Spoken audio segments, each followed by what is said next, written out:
Not every single bottle of bourbon or whiskey has to be high proof to be good. There are plenty of lower proof options out there. These are 10 of them. Let's get into it.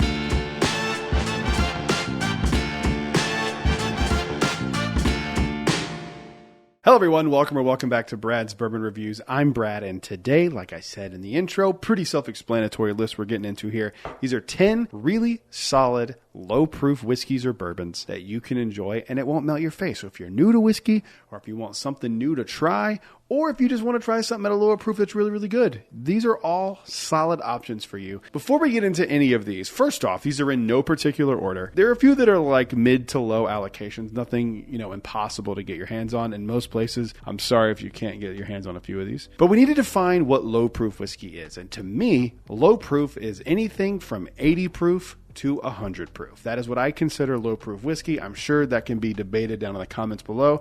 And I'm sure you guys will let me know if you don't think 100 proof is low proof whiskey. I personally think it is. I think 100 proof is a solid proof point to cap off the low proof whiskeys. So that's what we're going to do. And none of these are in any particular order. First one I'm going to pull is what I'm drinking on right now. And that is number 10, Panelo Valencia. I'm a big fan of this bottle, actually. This is straight bourbon whiskey finished in Vino di Naranja casks, which basically is, I think it's a type of wine. And it gives a really nice citrusy note to this. These are great. I wish these were more readily available because these would make a hell of an old fashioned, but it's great neat. I love this bottle. It's delicious. You can't go wrong with it. I'm not even that big into finishing, and I really like this bottle. This bottle comes in at 95 proof, so if you're looking for this one, I would say grab it. They're really solid. I would say maybe try it before you buy it because this is a very orangey flavor, and it might not be for you.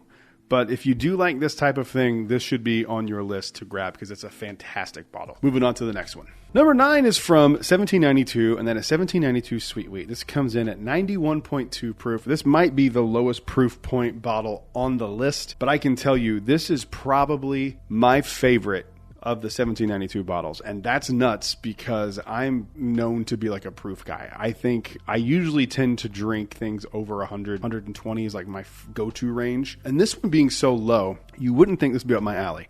But this is up my alley all day. This is my favorite one. This is probably the only one from 1792 outside of the bottled and bond that I would get again. I really like this bottle a lot. These are hard to find, which is kind of a pain in the ass. I know they're coming a little bit more available, but 1792 Sweet Wheat is great. I tend to gravitate towards wheated stuff anyway. So this is a fantastic bottle at this price. I think I paid like $45 for it when I got it. So can't beat that. And at the proof point, it's so sippable. It's so good. It's great for summer. You can find one of these. I highly recommend you do so. Moving on to the next one. Up next is a brand that I don't talk about a lot because I don't get a lot of their stuff because they don't do a ton of things in Florida that I haven't been able to get my hands on. I'm talking about Four Roses Single Barrel. I love this bottle. This comes in at 100 proof, I believe. These are 100 proof. Yeah, 100 proof. So these are fantastic. If you've never owned any of the Four Roses Single Barrels, I highly recommend you do so. They're around 40, 50 bucks, and they're just fantastic. I've had several of them. They do vary. They're pretty available at every decent liquor store should have them. I would recommend you do so. They're really, really good. I love Four Roses. This is one of the bourbons that actually made me realize that whiskey and bourbon was what I liked. I tried this back a long time ago, talking like 2011, and I fell in love with it. And I remember asking the bartender what I was drinking. He said Four Roses, and it's been around me ever since. They do a lot of like special releases in Kentucky, but I wish they would do like broad international releases that were gettable, kind of like the way Jack Daniels does it, where they're limited, they're allocated, but they are findable. I feel like all this Four Roses stuff is just so impossible to get unless you live in Kentucky. If you can find Four Roses Single Barrel, moving on to the next one. This next one is probably the hardest one to find on the list here. I didn't do a review of this bottle when I got it because I had done a review of it before, and they are single barrels, but once I kind of do it, unless it's like a completely different thing, I kind of won't do a single barrel review. I will have one coming up that breaks that rule sooner than later, but there's a reason for it, and you'll see it. This is Michter's 10-year bourbon. I love this bottle. This is peach cobbler in a glass. It is so good. These are not cheap. This is around $200. I love these. I would say if you find one of these, absolutely grab it, especially for $200. I think I paid $185 for this retail. It was $185, so not too shabby.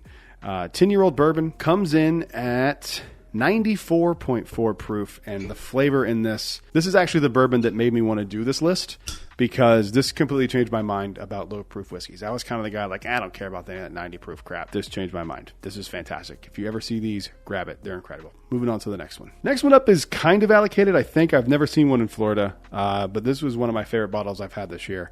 And I think if I go back and revisit, this should stay on my favorite bourbons of the year list. And this is Redwood Empire Screaming Titan Wheated Bourbon. And this comes in batch 1. And this comes in at 96 proof. I love this bottle. This was, again, one of my favorite bottles of the year. I haven't taken much out of it except past my review, because I don't know if I'm going to get another one, and I don't want to just, crush it by myself. I'd like to have somebody over who hasn't tried it yet and, let them try it. Redwood Empire is just such a great whiskey company. Like, they do everything right. The bottles are inexpensive. They're findable. Like, I love everything about them. They're just so incredible. But if you can find Screaming Titan, I highly recommend it, and it is a great sipper at 96 proof. Moving on to the next one. This is Bardstown Bourbon Company Origins Series. This is the white label one that is the rye secondary mash bill, not the wheated one. This is the rye one. The wheated one might be making an appearance later on this list, right after this one. These bottles are incredible. They're like $50, $60 depending on where you get them, and I cannot recommend these enough. I adore these bottles. These were some of my favorite bottles to chase the last year when they came out. This one comes in at 96 proof. You can't beat it. This was distilled back in fall of 2016. I love how transparent they are with what's in the bottle on these. I love it so much. Bardstown does an incredible job. I think they might be the best distillery about displaying what is in the bottle on the bottle. And I love them for it because this is an incredible bottle. And again, $50. Moving on to the next one. Take a guess what it is. Who would have thought? It's the Bardstown Origins Series bottled and bond wheated bourbon. This one's incredible too. I actually prefer this one over the other one. This one is one of the best bottles I have on the shelf. I always recommend this to people who are trying something wheated because it is 100 proof. So like I said, this is right at the threshold. It hits right at the threshold for what I consider low proof whiskey. And it's just really, really solid. 68% corn, 20% wheat, 12% malted barley mash bill on this. And it all comes from Bardstown. So it's their own distillate. And I'm telling you, these are just fantastic. If you can find these, grab them. I know people talked about how good these were, but these are really good. If you can find them, get them. They are fantastic. Moving on to the next one. We're going to go allocated, non-allocated, allocated. Sound good for the last three? All right. It wouldn't be a Brad's Bourbon Reviews video if I didn't include Jack Daniel's 10-year. And it could be any of them because they all come in at 97 proof, but this is particular in batch 2. This is particular batch 2. I love this bottle so much. You guys know, one of my favorite whiskeys of all time. If you don't know, it's one of my favorite whiskeys of all time. I love this bottle so much. I think it's incredible. I think it's better than a 12-year, in my humble opinion. I know people disagree. I know there's people who don't like this bottle at all. You know who you are. You're going to comment on this video. I know. I love it. I appreciate it. Agree to disagree. I think this bottle is fantastic. And they're not really around anymore. They're on secondary prices, but they are technically low proof, according to my definition of low proof. And anytime I can talk about Jack Daniel's Senior Batch 2, I'm gonna. Moving on to the next one. Another banger here. Old Forester 1897 is one of the best bottles on my shelf. I have slept on this bottle for so long until I tried it at a bar, and then I was like, okay, I really like that. I need to get a bottle of it myself and actually try it. If you ask me what my favorite of the Whiskey Row series is, when I did the blind, the 1924 one.